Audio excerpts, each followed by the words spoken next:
remember being on a plane, being really excited. I didn't know what to think. Like, I was really excited and I didn't know what to think.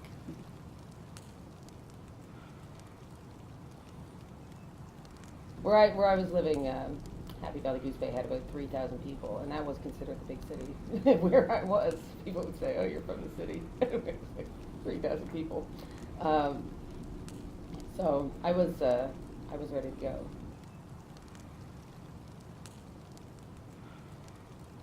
I went up north initially to the village of Salouet. It's one of the bigger villages. My ex, who I went with, had already been up north, not to that village, so he kind of had told me a few things about the north. But of course, you never really know until you get there. So yeah, we flew in, and I remember like, oh my gosh, I'm in Iqaluit. This is like, the big city of the north, or the Eastern Arctic. And Ashley had to go outside for a cigarette, and so I'm like, I'm gonna go outside. I'm going to Iqaluit. I'm not gonna hang around the airport because we had to wait for like 2 hours for our next flight. And I go outside, and I was like amused by everything. I wanted to go south when I was a kid. I'd grown up in Happy Valley Goose Bay. I really wanted to go south. I was really obsessed with much music and grunge culture, and I wanted to get out of the small town and get into a big city. It's still very new to me to be down here. I'm very open when I'm in the city. Like, I can be myself without worrying about what people might think or something. So we land, and that was fun because they weren't expecting us until the next day, or one group of people wasn't expecting us until the next day, or the hotel wasn't expecting us until the next day, but the vice principal and her husband were expecting us like 2 hours prior and have a young kid at home and were, angry with us that we showed up late. And we're like, that's part of the North is usually you understand those kinds of things. They thought we were on the Canadian North flight, but we were on the first air flight, which gets in a bit later. So that wasn't a very good first impression. So when I got off the plane, that was very interesting. There was all like Inuit students there waiting for you, and they're very touchy. They want to like touch your nose. I remember that. That was very interesting, very tactile. I remember them asking me if I believed in God right away, which I found a curious note for such a culture. Where I'm from, you would never pass someone on the street without talking to them, and so for the first month that I was living in Halifax, I would say something to everyone I passed on the street, and then finally realized that people were looking at me like I was an insane person, and I was scaring people. So. I don't want to be home. I'd rather be in a place where people don't know me, where people don't know my story.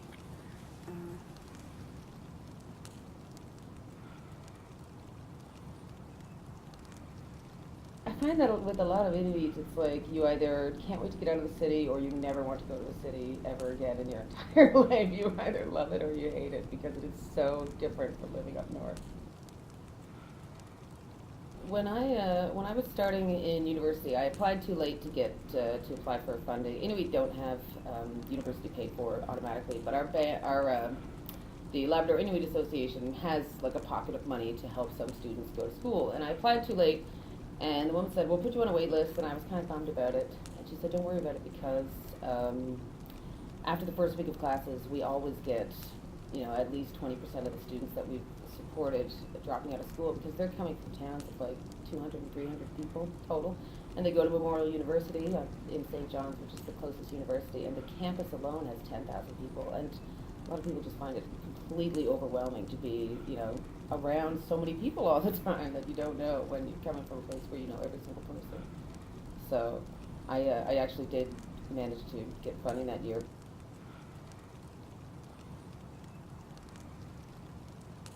One of the things I remember the most is all the dogs. There were so many dogs.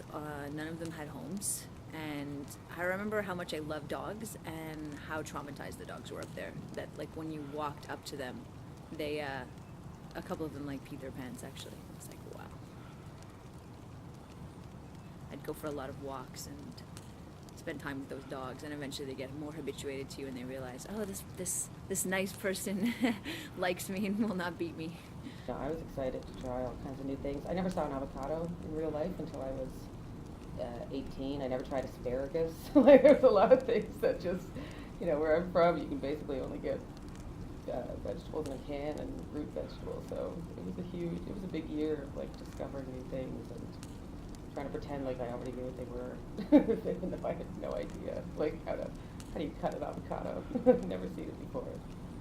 Back home, people, in my eyes, people tend to act the same way as everybody else. And sometimes you'd wake up in the morning and you'd see like huge streams of blood from dragging the belugas out of the water and through the village. So for me, that's a huge cultural difference. I don't get why everything is paved. I never knew I had an accent. That was something that was totally new that people pointed out to me afterwards. I didn't know that I was, I was using kind of Labrador grammar. I didn't know that was wrong. People started making fun of me for the way I spoke. I had to kind of adjust the way that I spoke in order to live in the South. It's weird, sometimes you walk around in villages and you're seeing like someone on the back of each skidoo with a shooting rifle, and sometimes people are like going bang bang to you. You're not really sure if it's a joke, or I know some people were really scared. They were like, is someone gonna kill me? I was like, no, they're cool. I think you really have to establish a level of respect when you go into an Inuit village and understand that you are in fact like an invited outsider, but you have to be willing to like be friendly yourself. I don't know, maybe I was a bit trusting early on. I thought everybody was like everybody back home. It's not necessarily the truth. They ask a lot of questions about people from the north. It's more like the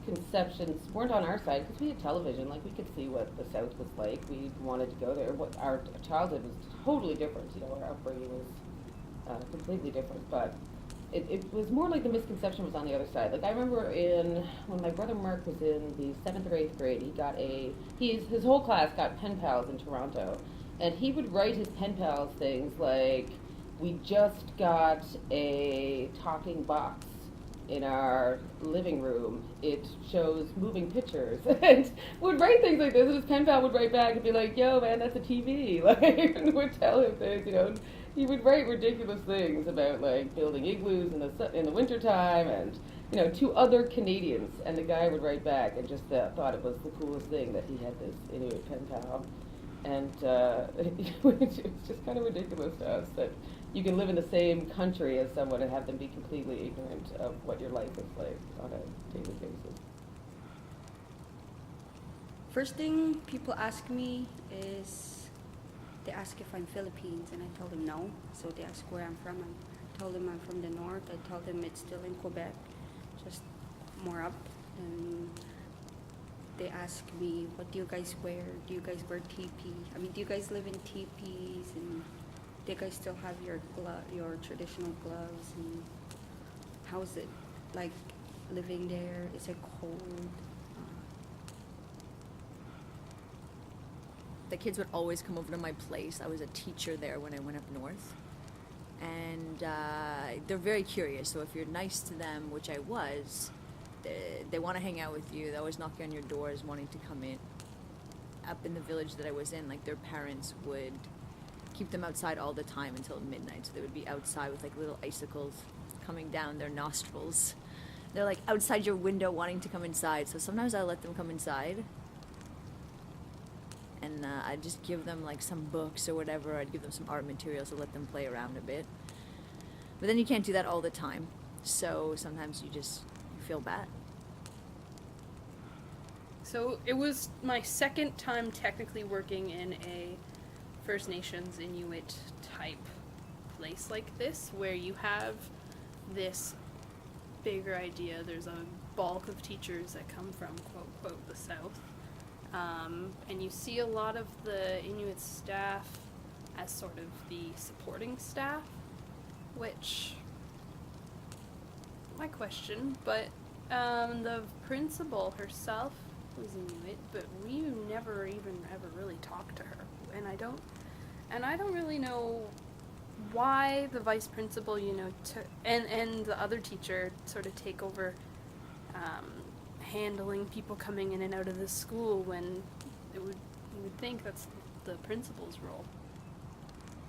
I don't know, like, I still feel it's, like, very isolated in some way. Like, you have a staff that has, like, Inuit teachers and, like, teachers from the south, let's say. And, like, they're speaking in Natutut, and you don't speak in Natutut, which is the native, like, Inuit language. So, like, there's a little bit of a division, but at the same time, you can get along, and, like, Inuit people are very kind-hearted, and, they're very curious people. So, like, if you want to engage, you can, but at some point, I think it was interesting in the community, but I was more prone to, like, hang out with the kids. I found the teachers from the south, or the classroom teachers at least, sort of, they have a different perception of what their role is, I think, there, and they're less, not as engaged or as excited about the stuff we were bringing. There's literally, like, kids on the outside of the school, like, throwing snowballs inside the classroom, and they're literally trying to jump out the windows, and, like, when you're a new teacher and you're in a classroom, basically they're testing you in ways that, like, you could never imagine. So it's very interesting. Especially once we got into the high school section, a lot of those teachers actually were like, oh, somebody has our class, we can use this as a prep, and they would leave, and they'd leave us with the support staff only, or at times just us to manage their whole class, which was kind of, not to say down south or up north so often, but down south that wouldn't happen. You wouldn't leave your whole class unattended with guests in the community.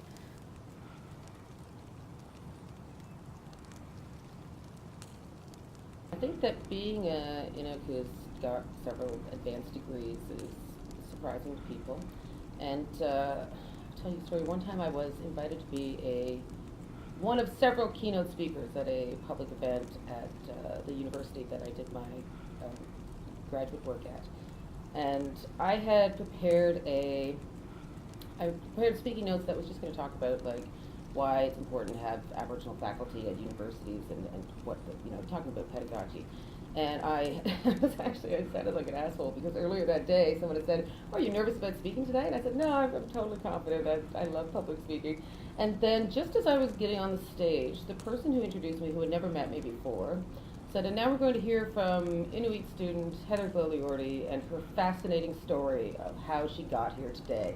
And like it totally threw me off my game. I was shaking all over because I hadn't realized that I had been invited to that event to be like the ethnic person in the room, and I had not prepared anything like that and was not willing to, like, share a story of struggle and survival or whatever they wanted from me. And so it really, every now and then it hits home that you realize that people are seeing you differently than you're seeing yourself, or that you're being viewed as being other when you don't feel like an other.